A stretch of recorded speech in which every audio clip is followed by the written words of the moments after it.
Abrimos, señoras y señores, la tertulia de este viernes, que es 27 de marzo del año 2020.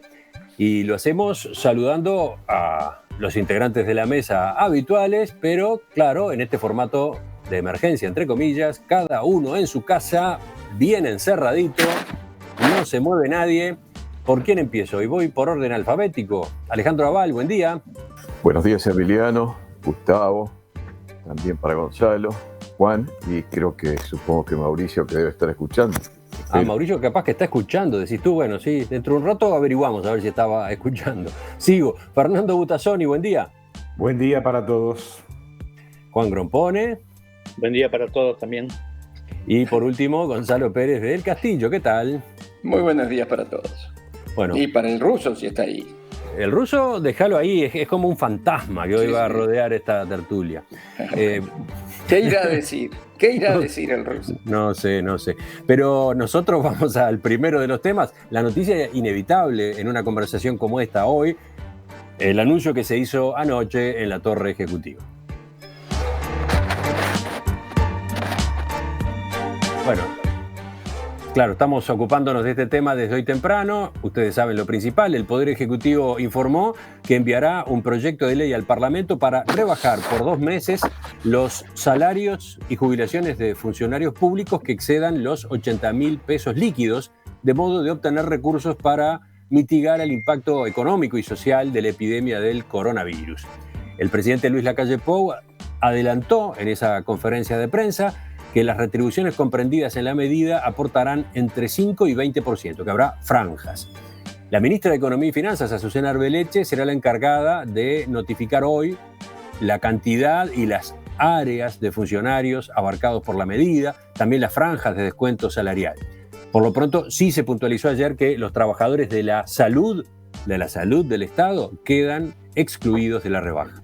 Lacalle Pou señaló que esta medida, aunque no es simpática, es indudablemente solidaria. Además resaltó que los descuentos se aplican a sueldos y pasividades altos y no a aquellos que no pueden parar la olla. No hay ahorro, hay gasto.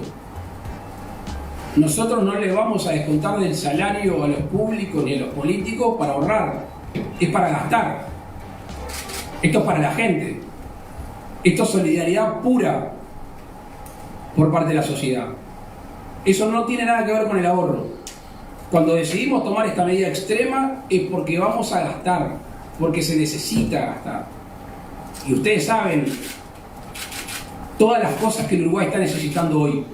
Y por eso era el principio, sanidad y asistencia social. Allí van a ir estos recursos.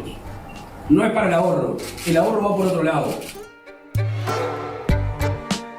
Por supuesto que ya ha habido una cantidad de reacciones a nivel gremial, a nivel político, pero quiero empezar ya escuchándolos a ustedes. ¿Quién es el primero? ¿Quién levanta la mano? A ver. ¿Quién va primero? Gonzalo, dale. Sí, yo brevemente, para empezar, tengo que decir que estoy de acuerdo con el fondo y con la forma. Creo que la forma de presentación fue una forma muy respetuosa, muy calma, muy firme. Me parece que fue una presentación de un presidente que se ve que se siente cómodo en el rol, y creo que lo ha asumido muy bien. Eso con respecto a la forma. Y con respecto al fondo creo que está muy bien. Es decir, se crea un fondo coronavirus. Creo que es muy importante eso, identificar que todas las contribuciones que se hagan van a ir a un fondo especial y que ese fondo especial se va a manejar distinto que lo demás. Es un fondo para justamente que los más vulnerables sean los más privilegiados. Creo que está bien lo de doblar las asignaciones sociales. Me parece que las medidas que se tomaron son realmente destinadas a aquellos que fueron más afectados, los que se quedaron sin trabajo, los que en este momento están viendo un futuro muy negro y reciben del Estado una mano de esta manera. Yo estoy de acuerdo, como digo. A ver, ¿quién discrepa? ¿Alguien que discrepe? Levante la mano el que discrepe, porque así damos el orden de la palabra por ahí. Bueno, nadie discrepa. Entonces voy a Juan. Escucha a Juan Grompone. Bueno, creo que lo que se está inventando es un adicional de IRPF y un adicional de IASS. ¿no? Es decir, tiene el mismo método, tiene distintos límites, distintas franjas, pero es exactamente el mismo mecanismo. Desde ese punto de vista está bien, es decir, es un impuesto progresivo que castiga a los que más reciben, a los que más cobran. Es decir, es tan justo como el IRPF y tan injusto como el IASS. Sí, a ver, dos puntualizaciones, Juan. Entiendo lo que decís, pero primero, es temporal, ¿no? En principio se lo plantea por 2 meses, eventualmente se podría extender. Y segundo, para un sector de los trabajadores, ¿no? ¿Querés que te haga la lista de los impuestos temporales que todavía siguen? Sí, espero que sea temporal, pero además es para algunos sectores, pero nuevamente, por ahora hay algunos sectores que se escapan, pero también te hago la lista de lo que va a pasar las próximas semanas o los próximos días. En definitiva, creo que está bien el impuesto. El problema es que seguramente no alcanza y por lo tanto yo pienso que va a durar más de 2 meses y se va a extender a más sectores de los que se aplican hoy al comienzo. Fernando Butazzoni. Bueno, yo también estoy de acuerdo con esta medida. Creo, como Gonzalo, que fue muy correcta la forma, además, de presentarla. Me parece que, como dice Juan, que es una situación que se va a prolongar más allá de los 2 meses. No creo, yo estaba escuchando muy atentamente a Saldain y a Juan Manuel, no creo que la recuperación posterior, no sé si es posterior a qué además, sea rápida, pero me parece que es muy importante que se adopten medidas, es feo decirlo, pero medidas de guerra para una situación que es lo más parecido que hay a una guerra, que nos ha caído a todos. Yo decía hace unas semanas que es como si hubiera caído un meteorito y bueno, y ahora estamos empezando a ver las primeras consecuencias de una situación que va a ser prolongada, que va a ser mundial, que pone en tela de juicio algunos de los elementos claves del funcionamiento de la economía mundial, y en ese sentido yo creo que sería bueno que se fuera reflexionando, no nosotros, sino los que saben, acerca de cuáles pueden ser los escenarios posibles después de que la pandemia se diluya, digamos, se convierta en lo que habitualmente ocurre, y quede una estructura global del capitalismo, del comercio, del consumo, totalmente distinta a la que tenemos ahora. Yo escuchaba, y con esto termino, algunas reacciones y algunos comentarios, sobre todo de ámbitos sindicales, que yo entiendo que puedan tenerlos como primera reacción, pero me da la impresión que no se entiende, no se termina de entender que el mundo ha cambiado. El mundo ha cambiado de manera profunda y ese cambio se va a empezar a ver. Todavía no es una cosa visible, notoria, pero ese cambio en las relaciones internacionales, en las relaciones comerciales, en el comercio, en la estructura de producción y de trabajo, va a modificar profundamente nuestras vidas. Y bueno, yo creo que hay que encarar eso con seriedad. Me parece que esta es una medida, seguramente no alcance, vaya a tener que abarcar otros aspectos de la vida social, pero me parece que es una medida razonable y que yo la comparto. Como todos están coincidiendo, agrego ya antes de escuchar a Alejandro algunos de los elementos que han aparecido en la discusión, no de oposición, pero sí de matices, de aspectos que se entiende que no se están contemplando. Por ejemplo, desde el lado de COFE, del lado del PIT-CNT, se remarca, no se fue por el camino de la negociación colectiva. Si se hubiese ido por esa vía, nosotros teníamos incluso alternativas, otras medidas que íbamos a proponer, etcétera. El camino no es no debería ser el de la imposición, decían estos gremios. Y por otro lado, estaba la pregunta a propósito de si no está faltando que paguen otros, ¿no? Que está claro que en el sector privado hay empleados pagando la crisis, ahora va a haber funcionarios públicos, los de sueldos más altos, jubilados, los de sueldos más altos pagando, pero ¿qué pasa? Decían, con impuestos a la renta y a la riqueza, ¿por qué por ese lado no se va tan bien? A ver, Alejandro, escucho. Bueno, no es muy distinto de lo que han dicho los compañeros, lo que dijo Fernando, lo que dijo Gonzalo y lo que dijo Juan, en cuanto a si me parece una medida razonable y esperable y justa. Por supuesto que, como dijo el presidente, la justicia en estas cosas es siempre muy relativa, pero la verdad es que el universo de los funcionarios públicos y de los jubilados no tienen la presión que tienen en este momento los empleados privados, que están sometidos a la tensión enorme de ser cesados en su trabajo o al menos ser enviados al seguro de paro. Ni los jubilados, ni pensionistas, ni funcionarios públicos tienen este drama del posible despido o del posible envío al seguro de paro. Es razonable, es muy justo que se le establezca un límite importante al nivel de ingresos y bueno, 80.000 pesos, que es lo que el sentido que se maneja, parece muy razonable.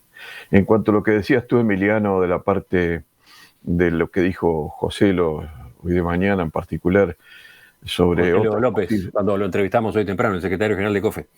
Sí, sobre otras posibles medidas, sí, bueno, no es en absoluto descartar de discutir eso.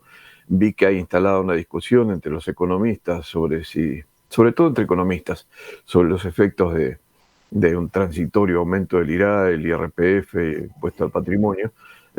Pero bueno, no está en cuestión que, para mí, de que las medidas que se adoptaron son las correctas. Después quisiera hacer un comentario sobre la forma en que se va a llevar a cabo la aprobación de estas posibles medidas. Pero Sí, la ley, concretamente la ley, y está el riesgo incluso aparentemente de que haya impugnaciones de inconstitucionalidad. ¿Veías eso hoy en la prensa esta mañana? Capaz que ahora, ¿puedes hacer algún comentario de eso? Muy breve. En realidad no se dijo formalmente cómo es que se va a aprobar, pero la verdad es que por acto administrativo creo que hay que descartarlo totalmente. Sí. Que tendría que ser una ley. Se va a ir por ley. Ayer lo confirmó ya el presidente. Sí, dijo que era una ley, no dijo cómo, porque la ley podría ser una ley que fije un descuento, que sí creo que sería susceptible de ser declarada inconstitucional, claro, con todos los procesos complicados que hay para lograr una declaración de inconstitucionalidad, pero podría ser declarada de inconstitucionalidad. Pero si en cambio se encara, como decía Juan al principio, como una ley que establece una carga tributaria similar al IRPF o al IAS, bueno, al margen de la discusión que ha habido respecto a la constitucionalidad del IAS, que por ahora estaba zanjada con un voto favorable de su constitucionalidad por la Corte, la verdad es que eso le eliminaría las objeciones de inconstitucionalidad, es decir, encararlo como una medida tributaria, ¿verdad? Sí, porque según han dicho ya algunos expertos, estaría en juego el principio de igualdad acá con esta ley, ¿no? ¿Por qué? Porque es cierto que en el sector privado hay trabajadores sufriendo, entre comillas, ya enfrentando consecuencias de esta crisis, pero lo cierto es que los de 80.000 pesos para arriba, de 80.000 pesos líquidos para arriba, no van a tener esta afectación que sí van a tener los públicos de 80.000 pesos para arriba, ¿no? O por lo menos no se establece, en la ley no se va a establecer eso, ¿no? Esa parte de la discusión, ¿cómo la vieron? Bueno, Fernando. ¿voy yo? Sí. Bien. Sí, yo creo que, vuelvo a lo mismo. Me parece que acá hay estructuras, hay formas de razonar y hay incluso mecanismos que claramente no responden a las necesidades y a las urgencias de la situación. Uh-huh. Entonces, me parece que una buena manera de ir resolviendo estos problemas que van surgiendo es tratar por lo menos de pensar, porque es obvio que las estructuras jurídicas, la Constitución de la República, etcétera, no se pueden cambiar en 3 semanas, que es lo que lleva este proceso hasta ahora en Uruguay, pero sí se puede cambiar la manera de pensar y de reaccionar, es decir, los actos casi reflejo que tienen constitucionalistas, economistas, sindicalistas y políticos con respecto a este tema. A mí me parece que hay reacciones que están fuera de lugar, que son inadecuadas, que lo que hacen es decir, me parece que eliminar el ruido de fondo en este momento es muy importante. Y eliminar el ruido de fondo implica, antes que nada, sensatez, sentido común y dar las discusiones que se tienen que dar en los ámbitos más adecuados. Twitter me parece que usar Twitter para putear, o no sé si era Facebook o WhatsApp, no sé, me parece que no es la mejor manera. No, estás aludiendo a un mensaje de audio, ¿no? Me parece. Claro, ¿no? porque... El de Gabriel Molina, que es uno de los dirigentes de la Mesa Sindical Coordinadora de Entes, además dirigente de SUTEL, el Sindicato Único de Telecomunicaciones. Claro, yo creo que tiene que primar la sensatez, la serenidad. En ese sentido, yo creo que el presidente de la República da una señal, o dio una señal muy clara. Todo el mundo sabe que yo no soy blanco, que yo no voté a este gobierno, que yo soy frente amplista y seré frente amplista hasta la muerte, pero yo creo que acá hay que tener claro cómo se debe manejar una crisis que es absolutamente inédita en la historia del Uruguay y además en la historia del mundo.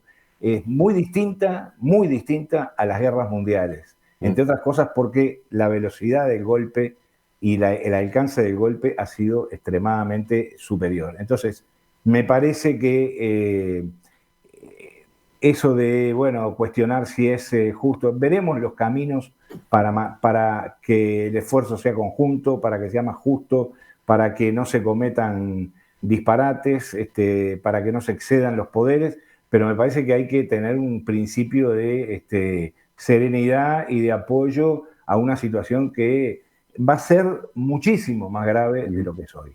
Sí, vamos con Gonzalo, que es quien está levantando la mano. Sí, no, gracias, Emiliano. Yo estoy muy de acuerdo con lo que está diciendo Fernando. Yo creo que esto va a traer cambios muy profundos y hacernos dar cuenta de cosas que en este país no están funcionando correctamente. Una de ellas es el ejemplo del sindicato y la reacción del sindicato. El sindicato, evidentemente, los sindicalistas están hechos para defender el salario y las condiciones de trabajo, y es su función y está bien que lo hagan. Eso está perfecto, para eso están. Lo que se sale de su lugar en Uruguay es que esta gente pretende estar discutiendo de par en par con el presidente de la República, electo por el pueblo, y incluso insultándolo si no hace exactamente lo que ellos consideran que debe hacer. Yo creo que aquí hay cosas que se han salido del lugar y que nosotros tenemos que volver a tomar esta oportunidad, como dice Fernando, para volver a poner algunas cosas en su sitio. ¿Cómo se gasta la plata en el Uruguay? ¿Cómo la gasta el gobierno? A mí me encantaría que esta oportunidad se tome para hacer una revisión minuciosa, no solo de los sueldos en el Uruguay, en la parte pública, y también privada, eso voy después. Pero en la parte pública en el Uruguay hay muchísimas prebendas que se llevan los funcionarios públicos. Trabajos que supuestamente es un full time, pero resulta que tienen otro trabajo también, a veces en el mismo rubro. Todo tipo de erogaciones que se hacen, que yo creo que es el momento, en un momento de crisis como este, de decir, a ver, ¿esto es justificado o no lo es? Me parece que es un muy buen momento para decir cómo es que nosotros, la plata que los contribuyentes están poniendo, cómo es que nosotros la estamos gastando. Y por otro lado, es correcto el decir, muy bien, se está se está pidiendo una contribución o obligando una contribución a gente que gana más de 80.000 pesos en el sector público, pero no en el privado. Bueno, yo creo que ahí, como hay bastante información sobre cuánto gana la gente en el privado por vía de los impuestos y eso, yo creo que se le debería pedir, o por lo menos dar la oportunidad a esos privados, a que hagan contribuciones voluntarias paralelas, que se les invite a hacerlo, a ver qué sucede. Y posiblemente tengamos una muy buena sorpresa de que mucha gente que gana más de 80.000 pesos esté dispuesto a hacer una contribución similar a la que se les está exigiendo a los funcionarios públicos. Sí, dos comentarios antes de dar la palabra a Juan. A propósito de lo que decías, Gonzalo. Uno, los funcionarios privados, los empleados privados que ganan más de 80.000 pesos líquidos, me anotan desde la audiencia, ¿es correcto? Seguramente van a tener en sus empresas recortes, ¿no? Es lo más probable que ocurra si es que no los despiden o no los mandan al seguro de paro. Está bien, eso es correcto. Lo que pasa es que la discusión constitucional, creo, va por el lado de una ley. Una cosa es que eso ocurra por la vía de los hechos, otra cosa es que haya una ley que lo diga o no lo diga. Por otro, a propósito de lo que señalaba Gonzalo, de la actitud, cuál es el comportamiento de un dirigente sindical que tiene que defender a los trabajadores de su sector, etcétera. Más temprano, José Luis López era muy enfático en cuanto a que desde su sindicato mismo estaban planteándose iniciativas pensando en los que no son afiliados a COFE y en los que no son afiliados a ningún sindicato, pensando en la gente que está desamparada realmente. Entonces habían empezado a diseñar un mecanismo de donación de jornales de los empleados públicos que iba a ir justamente a bancar a esa parte de la sociedad que está con más problemas. Entonces, él iba por ese lado. No estamos pensando solo en nosotros, señalaba, ¿no? Juan, voy contigo. Sí, yo quiero señalar algunas dificultades que no hay que pasarlas por alto. La primera es la que acaba la propuesta de Gonzalo. Gonzalo propone que haya una donación voluntaria en los salarios privados. Eso significa un lío espantoso, porque ¿cómo? Es decir, uno tendría que hacer una especie de declaración, mandar un informe, mandar una declaración jurada para que se le descuente y yo qué sé cuánto. Eso es imposible. En segundo lugar, pienso en los pobres colegas míos de informática, que son los que van a tener que implementar la ley esta, ¿no? Que van a tener que implementar esta ley para algunos funcionarios, para algunos cargos, para algunos límites y todas cosas nuevas que hay que hacer y que hay que programar ya, ¿no? Hay que programar ya porque fin de mes está en unos días, ¿no? De modo que estoy pensando que ojalá sean sensatos los que hagan la ley y la hagan simple, porque cada complejidad, cada franja que agreguen, cada vuelta de tuerca o cada condicionante adicional va a ser una fuente enorme de trabajo, de programación y posiblemente de errores después. Luego. De modo que eso está. Y finalmente lo de los consejos de salario. No van a decir que los consejos de salario que llevan semanas y semanas de discusiones se pueden plantear en este tema ahora, que es una cuestión de urgencia para fin de mes, ¿no? Es decir, creo que tampoco está bien, ¿no?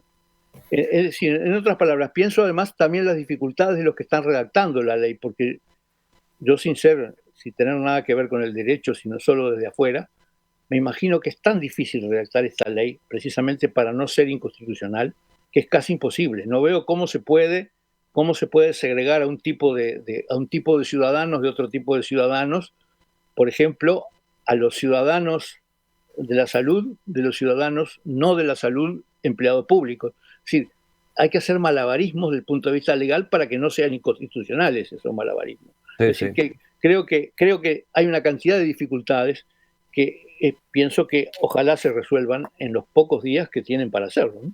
Sí. Es la palabra que está arriba de la mesa a propósito de cada uno de los aspectos que examinamos desde el 13 de marzo.